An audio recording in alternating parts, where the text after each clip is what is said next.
Judges 18. Dan and the Levite of Judah.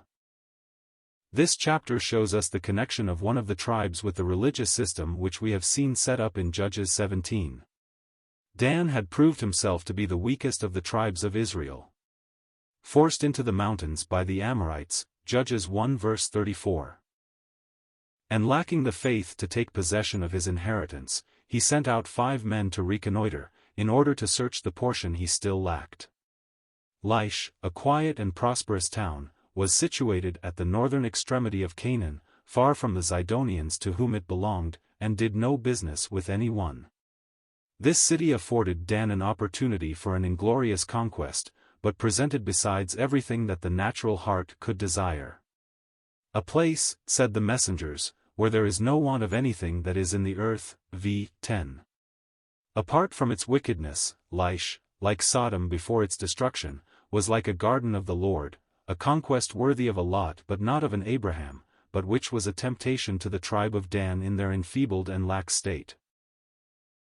Dan had a battle to fight, a victory to gain in his own boundaries, over the Amorites of the valley, but this combat would have cost him too much. He preferred a conquest without danger, one at the extremity of the land far from the eyes of Jehovah's Witnesses and from the place where his real enemy was, who was left without a word in possession of Dan's true inheritance. On their way, these 5 men met the Levite in the house of Micah and asked him, "Who brought thee hither? And what doest thou in this place? And what hast thou here?"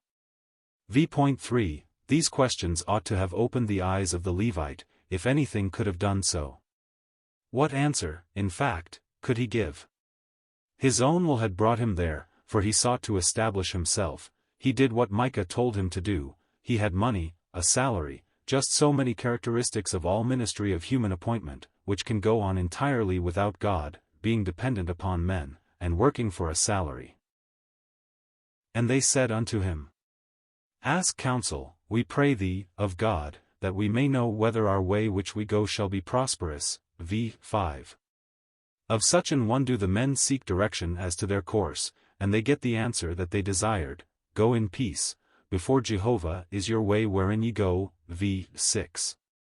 Under penalty of not being considered a properly appointed minister, it was necessary to mix up the Lord's name to this false pretension of being the oracle of the people.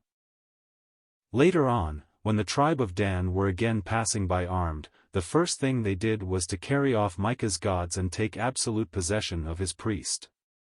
They set before the latter in the most dazzling way the promotion that he would obtain. "Is it better for thee to be a priest unto the house of one man, or that thou be a priest unto a tribe and a family in Israel?" v. 19. He got a call to a more influential and lucrative position.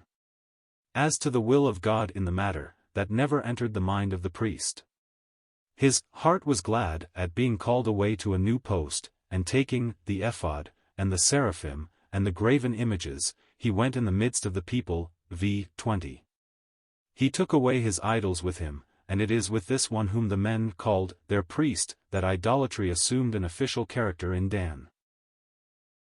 Micah ran after these spoilers and said, "Ye have taken away my gods which I made, and the priest, and ye are gone away, and what have I more?"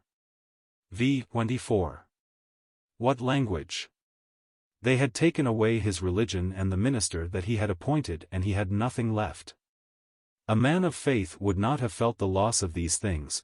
God himself, his word, his priesthood and his house at Shiloh would have still remained. The children of Dan went their way, smote Laish, seized upon the city and called the name of it Dan, after the name of Dan their father. v. 29. The name of Dan had more importance for them than that of Jehovah. Such was, in a few words, the dark picture of the religious history of Israel.